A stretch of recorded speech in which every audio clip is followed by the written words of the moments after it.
That's 1 minute. That's 1 minute of the scariest story I've ever... If you like scary stories, then stay tuned for more.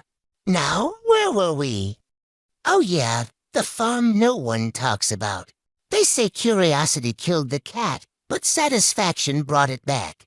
You apply for the position. I asked cautiously, apply. I am the position. Are you? Yes, I am, he said.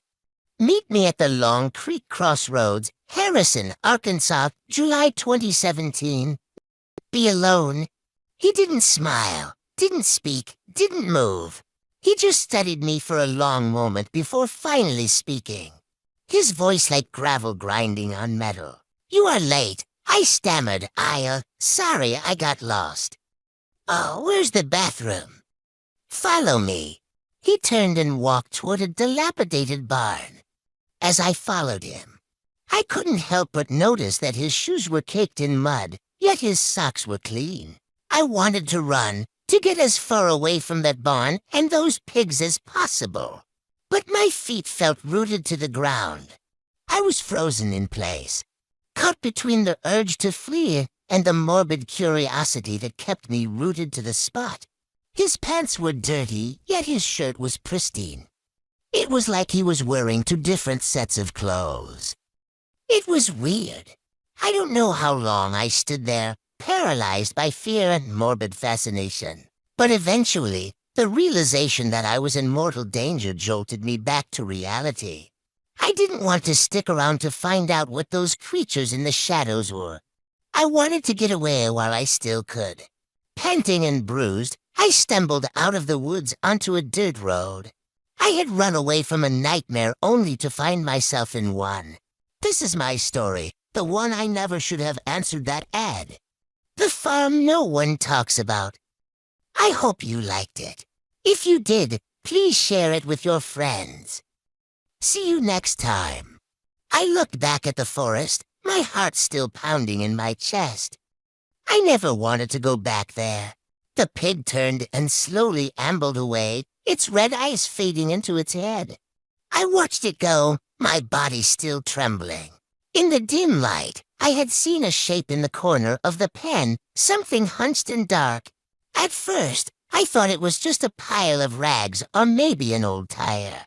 All I could think about was escaping that place and the terrifying things I'd seen and heard. I burst out of the barn and sprinted into the darkness, the sound of my own panicked breathing echoing in my ears. Behind me, I heard a commotion, angry squeals and heavy footsteps pounding the earth. I didn't dare look back. I just kept running, fueled by adrenaline and sheer terror. But as I stared, the shape shifted. It moved. It raised its head. I didn't care about the scratches or the torn clothes. All I wanted was to put as much distance between myself and that barn as possible. The forest seemed to close in around me, the trees forming a dark and menacing tunnel above my head. Every rustle of leaves, every snap of a twig made me jump, expecting to be met by those horrifying creatures from the barn. But they didn't follow me. Maybe they weren't able to, or maybe they simply didn't care. And for a brief moment, I saw a face pale and gaunt, with eyes that glistened like polished stones. Then it dropped its head again, and the darkness swallowed it. The incident shook me to my core. I knew I couldn't stay in that barn any longer. I wanted to get out of there, to escape the oppressive atmosphere of the place. He just stood there. And when our eyes met, I saw something in them, something unsettling, like he wasn't fully present. Here, take care of the animals. I'll show you where to sleep later. And just like that, he left me standing there with a bucket full of slop and a shovel. The barn smelled of hay and manure and something else, something metallic and musky, like old blood. There were 4 pigs in the pen, and as I approached, they squealed and backed away. Their eyes were wide and scared, their snouts trembling. I tried to ignore it and started feeding them, but their terror seemed to be contagious. It was like staring into the eyes of a ghost, or maybe something worse. Something about this place, about the silence, about the watchful eyes of those pigs, it all felt wrong. It was heavy with secrets and shadows. I finished feeding them and went to leave. But that's when I heard it. A low growl from the corner of the pen. I turned and saw one of the pigs. Its eyes, usually beady and black, were now glowing red. It lunged at me, its tusks bared. I screamed and stumbled back, knocking over the bucket. The pig kept growling, but it didn't come closer. It stayed by the overturned bucket, its eyes fixed on me. It was like looking into the eyes of a ghost that knew something you shouldn't. Bring nothing but a flashlight and a cell phone. As soon as I hung up, my brain kicked into gear.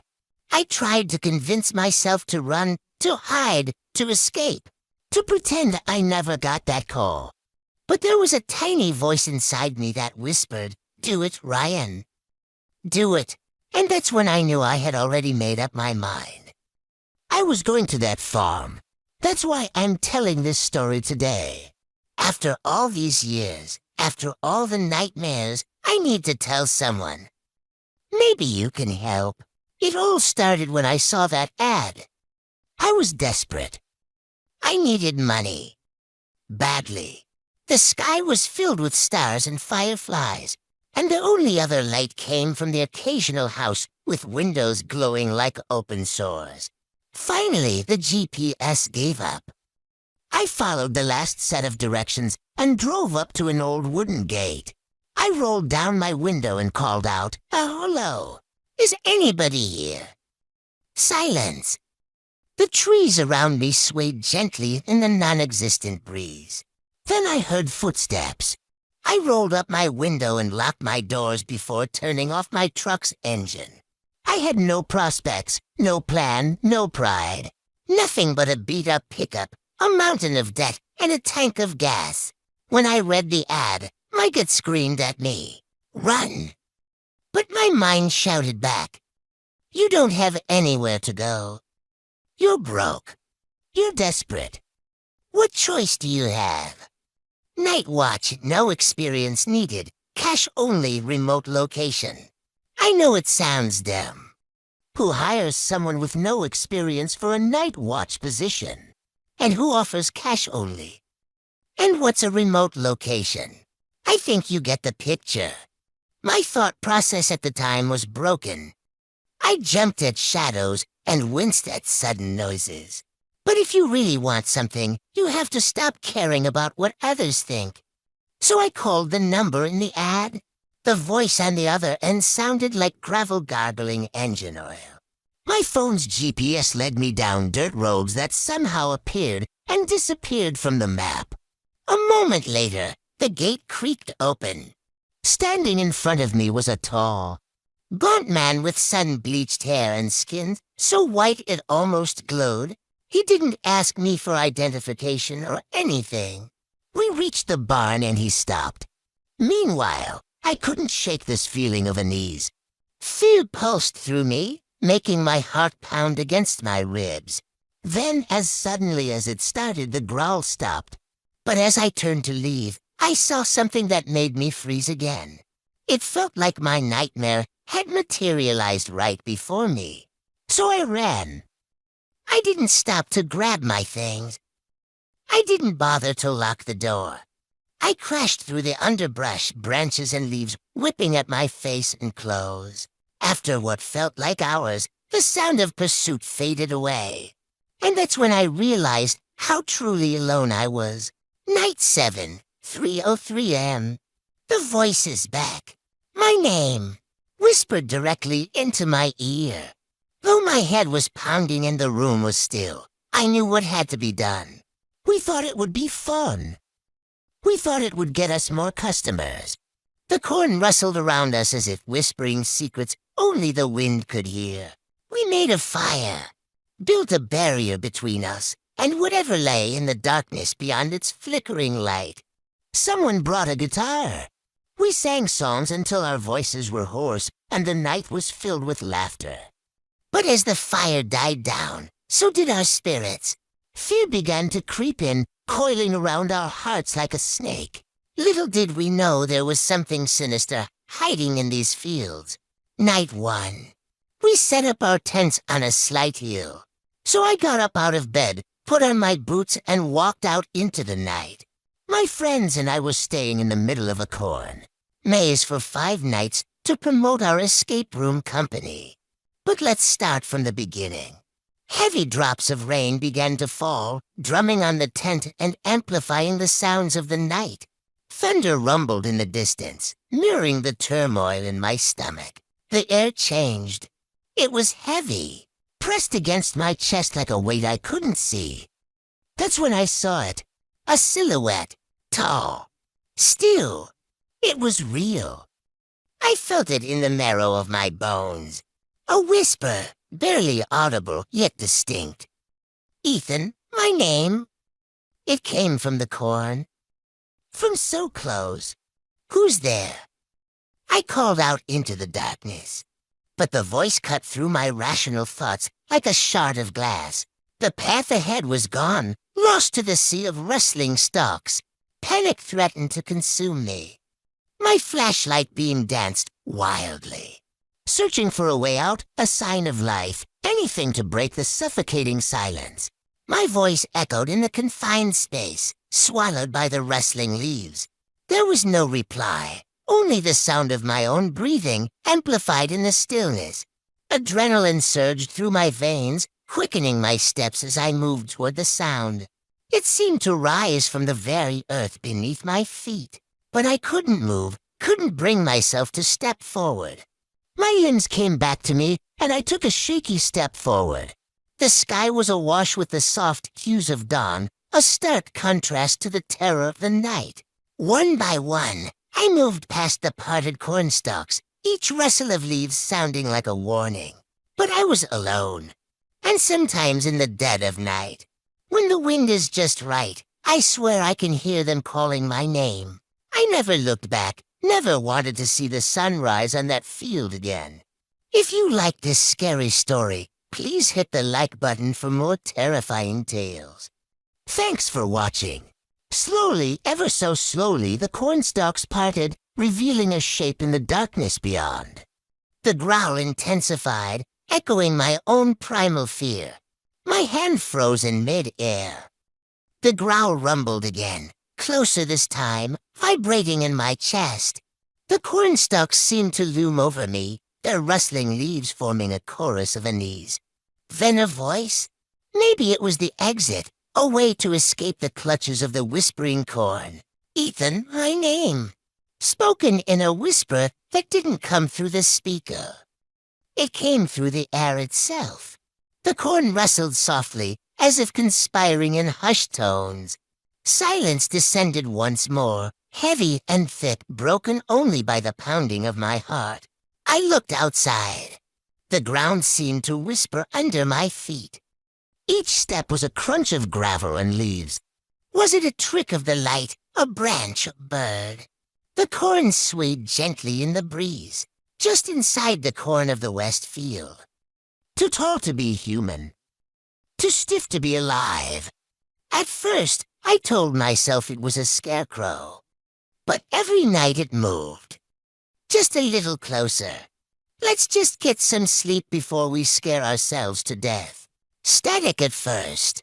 Hope surged through me. They refused to come inside. And I couldn't stop staring at the field. Because it stared back. I stumbled towards it, my hand outstretched, desperate to find solid ground. But locks don't stop voices in your head. I was frozen in place, trapped between the whispering corn and the unknown horror that stirred within. Nothing but static. The dew soaked through my boots as I walked towards the corn.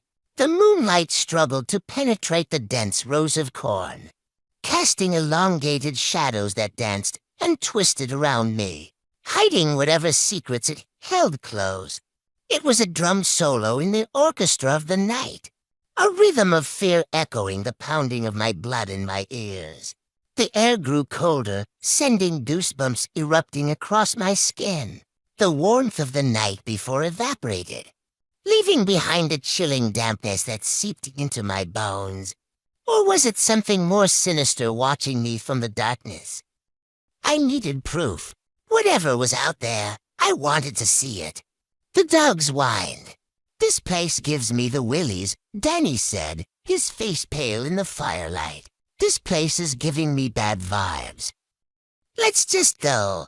"Me too," Sarah admitted, hugging her knees close to her chest. Night 2. The temperature dropped, and so did the mood. The fire sputtered and hissed, reflecting the growing shadows and the corn stalks surrounding us. But none outside. Who or what came in? I started locking every door. Stories tumbled around the flames, tales of local legends and ghost stories. But as the hours passed, the shadows grew longer, and the whispers seemed to grow louder. The sky was filled with stars, but they offered little comfort as a cold wind swept through the field. Sleep was elusive, and the constant whisper of the wind sent shivers down my spine. "Did you guys hear that?" Emma asked, her eyes wide. We all strained to listen. Was it the wind or was it something else rustling in the corn? Night 3. "I haven't slept at all," Emma whispered, her voice trembling.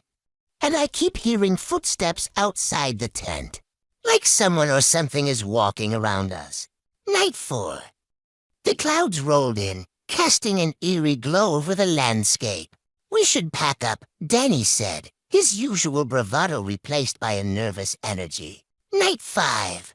On night 7, the radio in the barn turned on by itself at 3:03 a.m. That night I found muddy footprints leading inside the caretaker's cabin.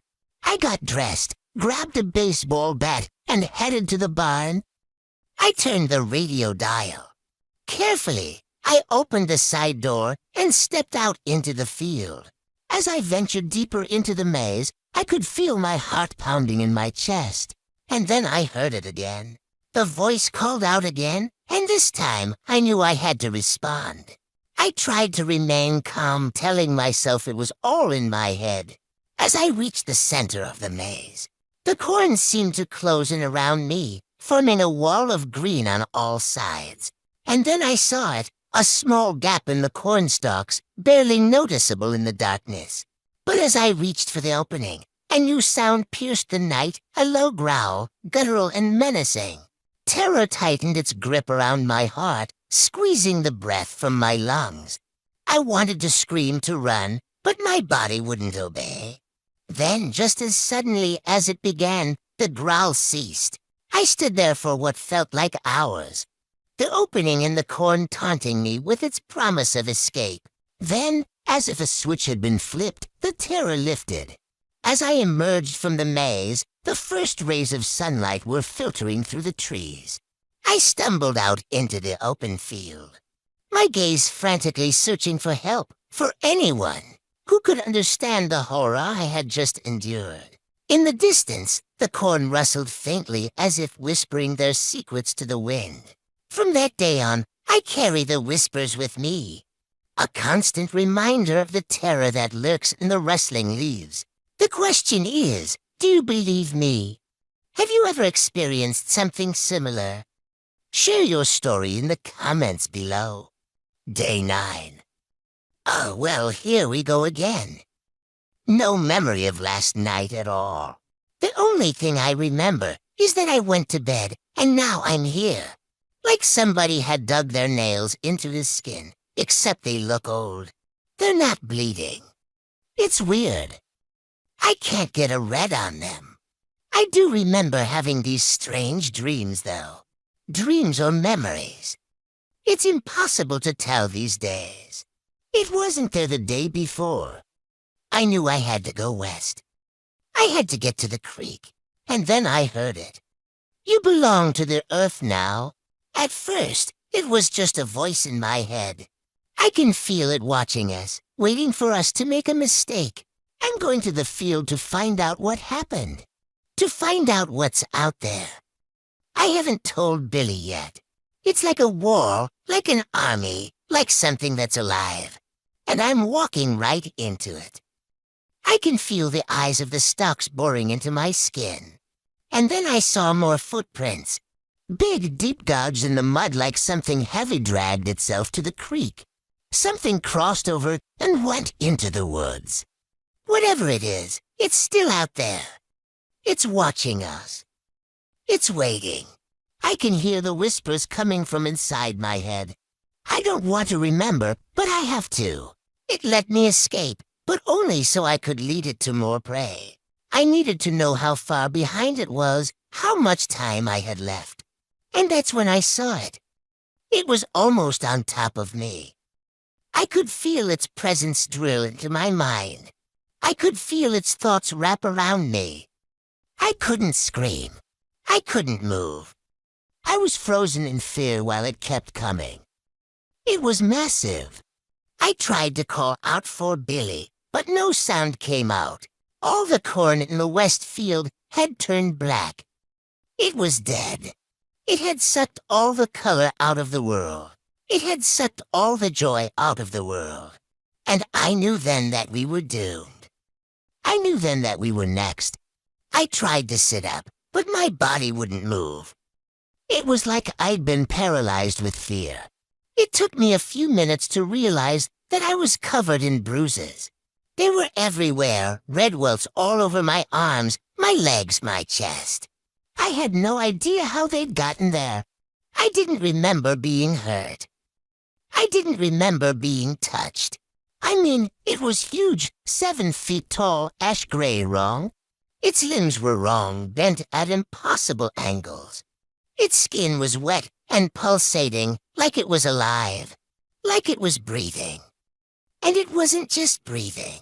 It was inhaling, taking in the night, taking in the corn, taking in the forest. And I could feel it take in my fear, only so I could bring it to Billy. I raced for the trees, for the safety of the shadows. The corn stalks tore at my skin. They scratched my face, clawed my arms, but I kept going. I could still hear the whispering behind me, calling after me, telling me to come back. But I wouldn't. I couldn't. I have to try to make sense of it, even if it kills me. Another human skull. This one was older. I could feel the corn pressing against my chest, keeping me from breathing. Now it was just a mess of wet, pulsating flesh, teeth, and eyes gone. Billy on the ground, hands and feet spread wide. I staring up at the sky, mouth open in a silent scream. Lily with her throat ripped out, blood blossoming across her chest. My own death, my own pain. I wanted to scream, but I couldn't. I wanted to fight, but I couldn't. I was completely helpless. Where its eyes had been, there was just empty sockets, bottomless pits. But it didn't need those eyes to find me. It already knew where I was. It already knew who I was. It showed me images in my mind, memories that weren't mine. It showed me what it had done to other people. It showed me what it would do to me. And then it started moving again. It slithered over me, wrapped around me, crushed me until I could feel myself start to break. It squeezed my limbs, pulled me down, held me down. And then it whispered, very close to my ear, "You are ours now. Let your bones grow roots." It was missing its jaw, but I could tell it was a man's skull by the size of it. I knew then that we weren't safe. I knew then that nothing would keep us safe. Stay. Don't leave. We want to play with you. You're our new friend. I keep walking. I have to. I have to find out what happened last night. I have to find out what happened to me. I'm not sure I'll ever tell him. I don't want to talk about it, but I have to. I have to tell somebody. I wish I hadn't. I wish I'd kept quiet. All it did was make me more afraid. It made me more certain that something's out there hunting us. It was wrapping itself around my legs, pulling me down. I could feel the stalks boring into my skin. I could hear the whispering rising up inside me. Feed the field. You belong to the earth now. I started screaming. I fought as hard as I could, but it was no use. The corn was coiling around my body. It was crushing me. I felt myself start to black out. I tried to claw my way free, but it was no use. I was trapped. I don't want him to come with me. I don't want to endanger him. I have to do this alone, waiting for us to go back to the field so it can take what it came for. I want to leave, but Billy won't. He says it's not real. It's just the wind, just the trees. He says we should stay put, lock the doors, barricade the windows, and wait for whoever did this to move on. But I can't do that. I can't just sit around and hope for the best. I need answers. I need to know what's out there so I can protect myself, so I can protect us. And then it started coming out of the corn. It was a man's voice. Deep, raspy evil. It was getting closer. I didn't dare turn around. I kept running. I could hear it getting closer, dragging itself closer. Keep running. Please. I don't want to die. I don't want to become whatever this thing. If we make it there, we'll be safe. They ripped my shirt. They clawed my arms. I don't know how long I ran, but eventually I slowed down and the whispering stopped. I knew I had to look back. I knew I had to find out what it wanted. I knew I had to face whatever was following me. So I stopped in the corn and I waited. It took what seemed like hours, but it never came back. It never said another word. And eventually I went home. I found Billy. He made me breakfast. I showered and I tried to sleep, but I couldn't. I kept thinking about the whispering, about what it said. You belong to the earth now. What does that mean? What did it want from me? Why did it want me? Billy will be able to defend us. He has a shotgun. And even if we can't make it, if we get caught, if it gets us, at least we'll die together. Maybe I was right. Maybe I did go to the field last night. Maybe I really did run from whatever's out there. But I don't remember doing that. I keep having this recurring dream about a little girl who lives in the woods. She comes to the cabin sometimes. She wants to be my friend. Her name is Lily, and I always say yes. Then the whispering starts, and it's not her voice.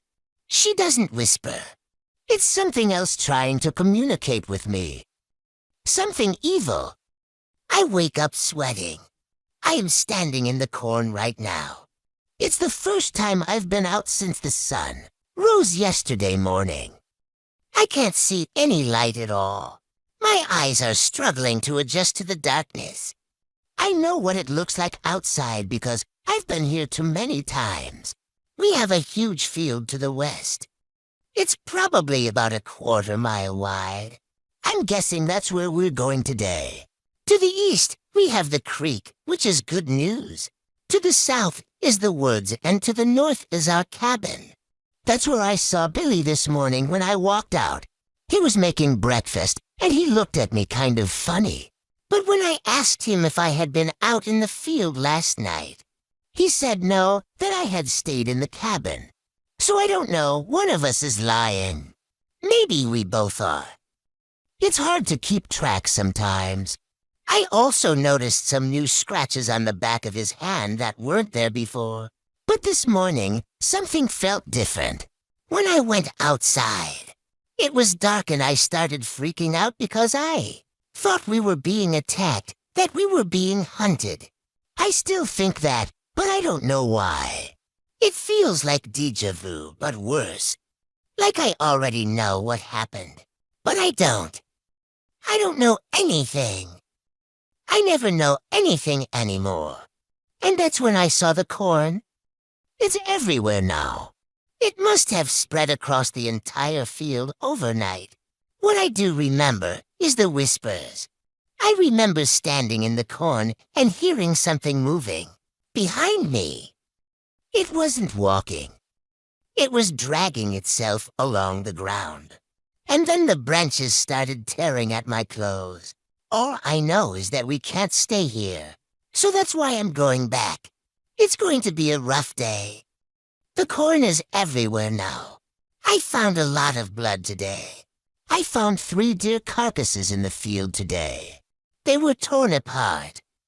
Their insides were spilled out onto the ground. It was awful, but what I found next was even worse. It's horrible, and that's when the corn started moving. It was coming for me, and then it stopped. I was completely still. I tried to breathe, but I couldn't. That's when I ran. The corn let me go. Then my flashlight flickered on and I turned around. I had to see. It was then that I saw its face, or what had been its face once. And then it spoke, not with words, but with thoughts. It pushed images into my brain. It made me see things, real things. And then it was gone.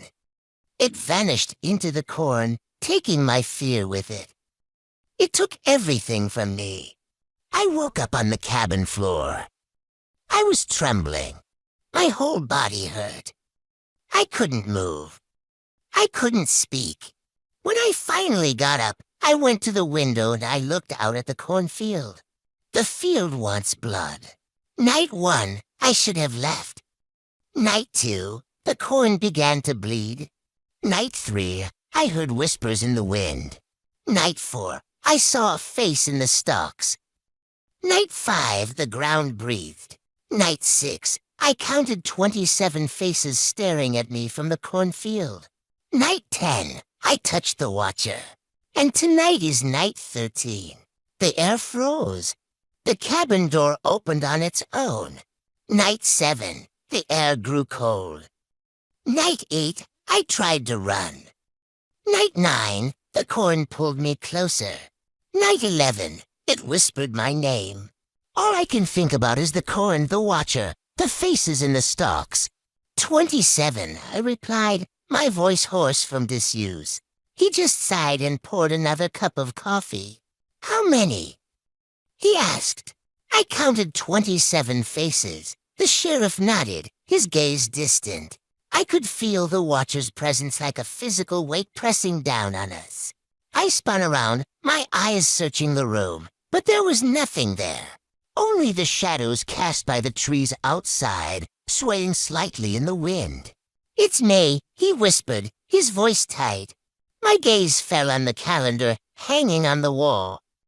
I pointed to it, my finger trembling. What date is it today? The sheriff glanced at it, his face paling. The growl grew louder, morphing into a guttural snarl. Whatever was under the floor was rising. The watcher was coming for us. Brody and I looked at each other, our faces pale in the flickering lamplight. We didn't need to speak. We had awakened a malevolent force beyond our understanding, and now we would pay the price. There was no escape from the clutches of the watcher. No reprieve from the fate that had been sealed the moment we trespassed into its domain. As it lunged, its claws extended, ready to carve us into its twisted image. I understood the true meaning of terror. In the depths of its malevolent gaze, I saw not just the end of my story, but the beginning of the nightmare that would forever be etched in the annals of the cornfield. We both knew what was happening. May the 13th. The door was blocked by the growing mound of dirt. We were trapped.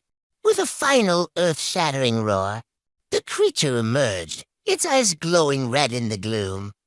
The watcher was here. And what did they look like? Like us, I whispered. The memory of their accusing eyes sending a fresh wave of fear through me. The temperature dropped, and a chill wind seemed to seep into our very bones. The light in the room flickered, casting long, distorted shadows on the walls, but I couldn't bring myself to touch it.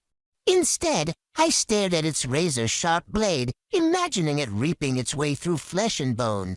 The thought struck me with the force of revelation. How could I destroy something that looked so deadly, so efficient? Brody must have read my thoughts because he took the sickle from me, his face grim. We both stared at the pile of metal fear. He raised it over his head and brought it down, smashing the blade into pieces. Was this enough to stop it? Had I just doomed us all? Metal shrieked onward as the sickle hit the floor. I felt a sudden, overwhelming urge to flee, to escape the suffocating dread that seemed to be seeping into my soul. But where could I go? What could I do? Like us, except their skin was green and stretched tight over their bones. It was the sickle. The Watcher had used that sickle to claim its victims. Finally, he spoke, his voice gruff. Did you see anything else? Anything at all? Then the room began to shake, and the sound of grinding gears echoed through the cabin. It glistened like a drop of blood. Was this a warning or a taunt? Just a reminder, he said grimly, that we're not alone. The Watcher was stirring, and determination warring within me. To survive the night, I needed to destroy the sickle. Brody seemed to share my urgency because without a word, we both moved towards it. Their teeth were sharp and yellow, and they kept whispering, "Go home, go home, go home." I don't know what to think, he admitted. Brody didn't respond, but the silence wasn't comfortable. It was heavy with unspoken truth. I hesitated, weighing my fear against the need for help. Yes, I saw something. Something tall and thin, like a scarecrow, but it wasn't a scarecrow. It was watching us. The sheriff's eyes flickered with recognition, then hardened. "We need to go to your cabin now," he said, rising to his feet. "Maybe we can find something, anything to help you." Sheriff Brody said it was a local legend, just a story to scare city folk like us. The Watcher. It screamed. 1,000 voices, including mine, echoed from its gaping maw. Or so I thought. Time lost all meaning as I stumbled through the endless field. But the legends say it only takes one life every 100 years, and that was Mark. A single corn kernel lay on the floor where the light from the window hit it. Brody followed my gaze and picked it up. The corn stretched endlessly before me. The Watcher claimed another victim. This time it was Mark, the quiet one. Outside, the corn glowed faintly, and a whisper drifted through the dark. "Come home." I stepped into the field. Not by choice. The wind rustled through the leaves, and the only sound that reached us was the hum of insects. We approached my cabin, and as I reached for the doorknob, I turned to Brody. "Do you believe me?" I asked, my voice barely a whisper. "Do you think it's real?" The sheriff looked at me, his expression unreadable. "But if this legend is true, then we're in trouble." Inside, everything stopped. The soil pulsed like a beating heart. The whispering stopped. Faces stared at me from the dirt, half buried, still breathing. All I know is that when I woke up the next morning, I was lying on the hard ground outside the field. The sun warm on my skin, the birds singing in the trees. They found his phone in the field, crushed in the dirt. His last video played on a loop in the sheriff's office, grainy. Images of rustling corn and a voice that sent shivers down my spine. He's still watching. That was night 2. The corn stood silent, still the Watcher nowhere to be seen, shaking off the remnants of fear. I got to my feet and walked back to the cabin, stepping over the threshold into safety. Then it appeared. I ran, desperately searching for the end of the maze, for the gap in the corn, but there was none. Panic clawed at my throat, but I forced it down, forcing myself to focus on the Watcher behind me. Its breathing grew heavier, its screams fading into the rustling of the corn. How long did I run? Minutes, hours. The moon, hidden behind thick clouds, offered no guidance. The stars, shrouded in darkness, offered no solace. Fear lent me speed, pushing me onward. But even fear cannot outrun the inevitable. I don't remember how I escaped. That was night 2. Now it's night 13. I haven't slept, haven't eaten. Brody knows more than he's saying. When I told him about the faces in the corn, he didn't seem surprised. But as we walked out into the morning, the sun high in the sky, the corn seemed peaceful, almost friendly. As I stepped inside the cabin, I noticed something strange. Suddenly, the hairs on the back of my neck stood on end. Outside, the wind began to rise, whipping through the trees and making the corn stalks sway violently. Then I saw a glint of metal in the corner of the room, half hidden in the shadows. With shaking hands, I picked up the sickle. Its handle was smooth and worn, and I could feel the faint imprint of the watcher's grip. For a moment, nothing happened. Suddenly, the floorboards creaked and a low growl rumbled from beneath the floor. Frantically, I searched for an escape, but there was none. In those final moments, surrounded by the stench of decay and the promise of pain, I realized the depth of our folly.